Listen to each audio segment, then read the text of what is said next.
Speedjigging am Baggersee. Ein ziemlich reißerischer Titel und tatsächlich ist es das auch, aber ich bin ja tatsächlich in einem Baggersee und muss ein bisschen das Jiggen üben. Am Rhein, zu Koblenz bin ich geboren, das ist hier in der Nähe, 30 Jahre lang als Süßwasserangler, als Süßwasserspinnfischer hauptsächlich gelebt und gefischt. Aber das Süßwasserangeln, das reizt mich nicht mehr wirklich. Das ist schon ein extremer Unterschied. Ich habe halt 15 Jahre am Meer verbracht. Trotzdem muss ich natürlich in der Übung bleiben. Und das wollte ich euch, vor allen Dingen diejenigen, die Süßwasserangler sind, ein bisschen näher bringen. Denn das Fischen, das Jiggen vor allen Dingen, das unterscheidet sich ganz grundsätzlich. Mit der Technik, mit der ihr auf Zander angelt, die kenne ich sehr gut. Wie gesagt, ich habe hier jahrzehntelang auf Zander gefischt. Zunächst eben mit den kleinen Gummitwistern, die ich 1980 aus Amerika mitgebracht habe. Und später mit Wobblern. Aber das Jiggen, das Speedjiggen fürs Meer ist ein grundsätzlicher Unterschied. Wir brauchen erstmal besseres Gerät. Das hier ist die Noebi Travel Beast. Die habe ich schon in einigen Videos vorgestellt. Montiert die Noebi Infinite SW, eine Salzwasserrolle. 18er geflochtene Schnur, 60er Vorfach. Und daran montiert ist ein 60 Gramm Jig. Bei Jigs kommt es gar nicht so drauf an, welche Form die haben. Klar, die einen, die wackeln so ein bisschen mehr beim Ziehen durchs Wasser, schon beim Hochziehen und beim Runterfallen. Die Slow Jigs, die habe ich euch ja in einem anderen Video gezeigt. Aber das hier sind so ganz normale Jigs und da muss man was tun. Keep it moving. Ohne dass du das Ding hier bewegst, geht da kein Fische mehr drauf. Wichtig ist auch die Verbindung. Törnchenwirbel, Sprengring. Nichts anderes. Keine Karabiner, keine sonst was Terminal Tackle, sondern immer nur Törnchenwirbel, Sprengring. Hier kommt nichts raus und hier in diesen Törnchenwirbel, da werden auch normalerweise die Assist Hooks eingehangen. Also die Einzelhaken, keine Drillinge verwenden. Damit kriegst du mehr Hänger und vor allen Dingen beim schnellen Jiggen verdreht sich der Köder mit dem Drilling, gibt dauernd Probleme damit. Also nur Assist Hooks verwenden, bloß ich habe hier gar keinen Haken dran, denn ich weiß nicht, ob ich hier einen Angelschein brauche. Ich weiß noch nicht mal, ob es hier überhaupt Fische drin gibt. Und wie gesagt, ich möchte auch gar keine Fische fangen, sondern euch die Technik zeigen und mich ein bisschen einüben.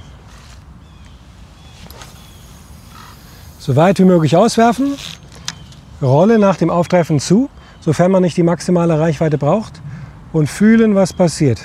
Oftmals kommt der Biss schon im Fallen und man kann natürlich auch beurteilen, wie tief es hier ist. Der See hier an der Stelle, ich habe jetzt einen 60 Meter Wurf gemacht, hat vielleicht so 6, 7 Meter, würde ich sagen, mehr nicht. Gut, nach dem Auftreffen würde man sofort starten mit dem Jiggen. Ich habe ihn jetzt halt liegen lassen, um euch das zu erklären, aber nicht unten warten, dass irgendwas passiert, sondern direkt beim Aufkommen nachjiggen. Da gibt es verschiedene Techniken. Die muss man mehr oder weniger fast selber herausfinden, denn das ist bei jedem Jig anders. Jeder Jig bewegt sich ein bisschen anders unter Wasser und da braucht man eben den Rhythmus, bei dem der Fisch mit muss, wie ich mal sage. Aber auch so, dass man sich eben selbst nicht verhaspelt beim Jiggen. Also dass man nicht praktisch so lockere Schnur und wie man halt oft so Urlauber sieht, das ist nichts Halbes, nichts Ganzes. Da spürst du keinen Biss im Fallen und da spürst du auch keinen Biss bei der Aufwärtsbewegung. Also einen Rhythmus musst du herausfinden. Für jeden Köder ist das so das eigene. Bei dem fühle ich jetzt hier, ist es diese Variante. Guck doch ganz genau hin, was ich mit der Rolle mache.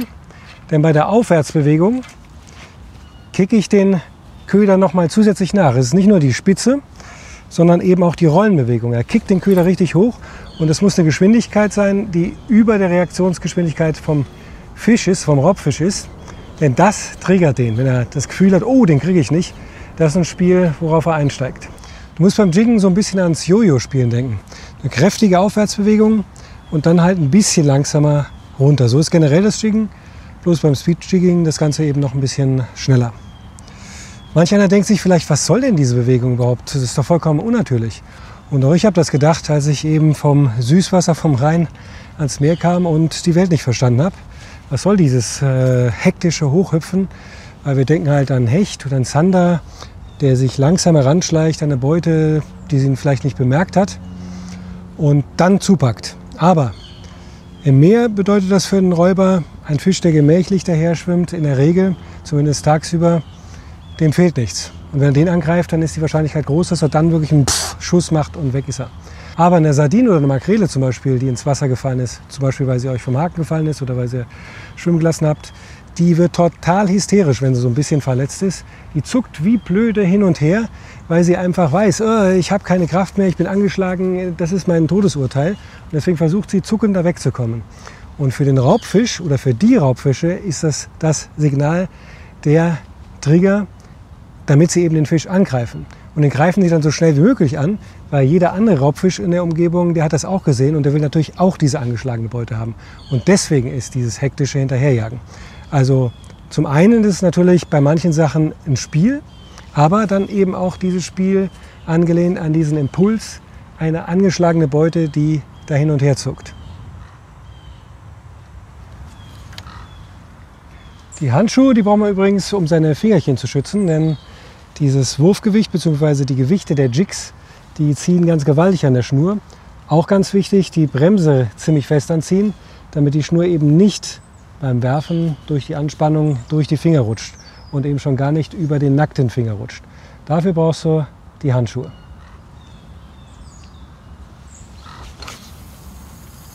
Ihr könnt natürlich zum Jiggen auch jede andere Route und Rolle verwenden, die bestimmte Kriterien erfüllt. Nämlich zum Beispiel die Länge. Am Meer 2,70 bis 3,30, Standardwurfgewicht 80 Gramm. Eine Rolle, das ist beim Speedjiggen extrem entscheidend, eine schnelle Rolle. Und schnell bedeutet nicht nur, dass sie eine hohe Übersetzung hat. Die hier ist gerade so an der Grenze, an der unteren Grenze, 5,2:1. Aber das Ganze ist natürlich abhängig von der Größe der Rolle. Habe ich jetzt eine 2000er Rolle mit 5,2:1, dann habe ich vielleicht 60 cm Schnureinzug. Das hier ist eine 6000er Shimano-Größe, wohlgemerkt. Eine 6000er Shimano-Baugröße und die hat dann ungefähr etwas über 90 cm Schnureinzug. Und das ist wirklich das absolute Minimum. Mit allem anderen könnt ihr es am Meer mit Jigs vergessen. Kann natürlich auch längere Strokes machen. Nur alles halt in einem rhythmischen Einklang. Das heißt, natürlich, wenn ich jetzt hier länger hochziehe, muss ich 2 Kurbelumdrehungen machen, um den Jig wieder einzufangen. Und wie gesagt, das alles mit Gefühl. Das heißt, man braucht eine gewisse Erfahrung. Das wird nicht beim ersten Mal klappen. Da sieht das sehr zappelig alles aus. Aber es lohnt sich. Bestimmte Fischarten stehen eben auf diese Bewegung. Der Jig macht natürlich auch jetzt im Fallen so ein bisschen was, aber es ist kein Slow Jig, der dazu gedacht ist, hauptsächlich im Fallen zu arbeiten. Das kann sich bei diesem Jig zum Beispiel schon ändern, sobald er 80 Gramm hat, dass ich wieder ein bisschen anders kurbeln muss oder mit der Rute nach oben pitchen muss. Die Rute sollte beim Speedjiggen eine ziemlich schnelle Aktion haben, also eine Spitzenaktion. Das zeige ich auch mal hier. Wie man sieht, hoffentlich hat diese Rute hier eine ziemliche Spitze und danach kommt sofort das Rückgrat. Das ist halt wichtig, um eben auch den Köder schnell bewegen zu können. Schnelle Routenaktion, schnelle Jigbewegungen. Das wollen wir haben.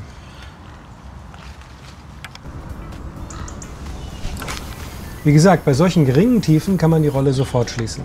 Sind es mehr als 10 Meter Wassertiefe, lohnt es sich, die Rolle geöffnet zu lassen und die Schnur zwischen Daumen und Zeigefinger nach unten gleiten zu lassen.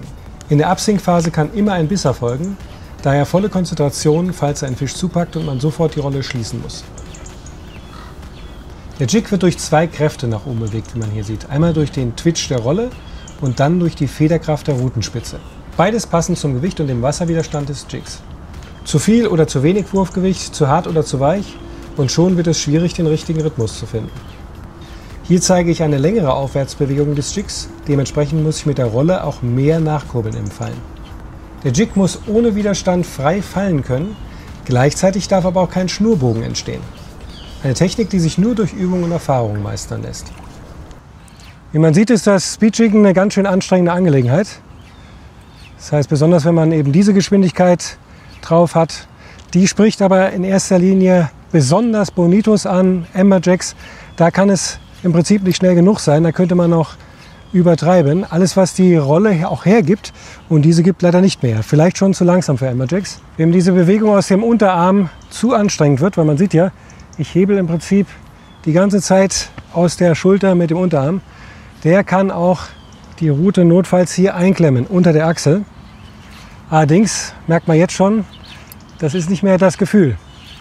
Gleiches gilt auch zur Entlastung in der Leiste. Es geht auch, aber das Gefühl.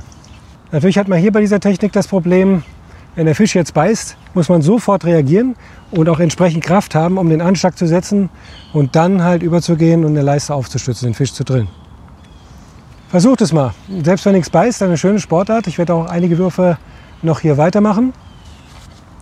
Und schaut gerne noch meine anderen Videos zum Jiggen auf dem Kanal. Da habe ich sowohl Rigging and Jigging, also wie man die Köder montiert, als auch spezielle Themen zu Slow Jigs zum Beispiel. Bis dann!